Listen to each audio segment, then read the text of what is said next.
Rafael Alun Trisambodo, ayah dari Dandi Satrio 20 tahun, menjalani pemeriksaan selama 9 jam di Gedung Merah Putih KPK Rabu 1 Maret 2023 petang. Ayah dari tersangka penganiayaan David Ozora 17 tahun diperiksa untuk mengklarifikasi harta kekayaannya. Seusai diperiksa KPK, Rafael mengaku kelelahan saat dicecar berbagai pertanyaan oleh awak media. Rafael tampak mengenakan batik dan jaket hitam saat keluar dari gedung KPK. Keluar dari gedung KPK, Rafael Alun tampak menyampaikan keterangan di depan awak media. Namun tak berlangsung lama, Rafael Alun langsung berjalan menuju mobil. Dalam kesempatan tersebut, Rafael mengatakan sudah lelah karena diperiksa sejak pagi, yang meminta dikasihani karena kelelahan setelah pemeriksaan oleh KPK. Dalam kesempatan tersebut, Rafael sempat mendoakan kesembuhan David agar segera pulih kondisinya. Selanjutnya, ia juga kembali menyampaikan permohonan maaf kepada ayah dari David serta keluarga besar GP Ansor.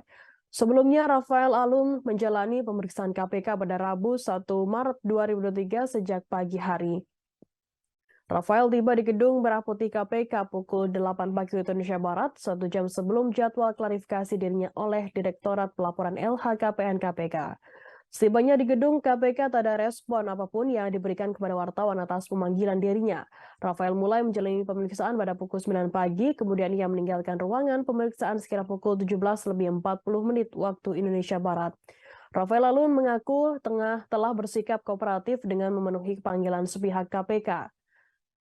Proses klarifikasi itu terkait harta kekayaan milik Rafael Alun Trisambodo yang mencapai 56,1 miliar rupiah. Rafael menjalani proses klarifikasi terkait harta kekayaannya di KPK selama hampir 9 jam.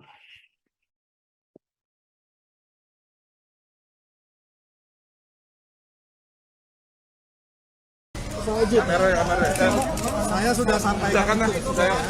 Permisi, saya sudah lelah dari pagi. Udah kan, Mas? Saya sudah lelah. Awas dompet. Ya. Segera sembuh.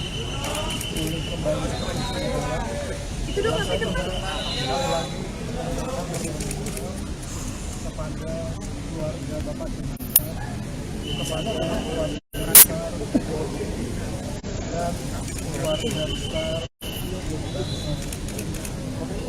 keluarga besar sementara itu terima kasih.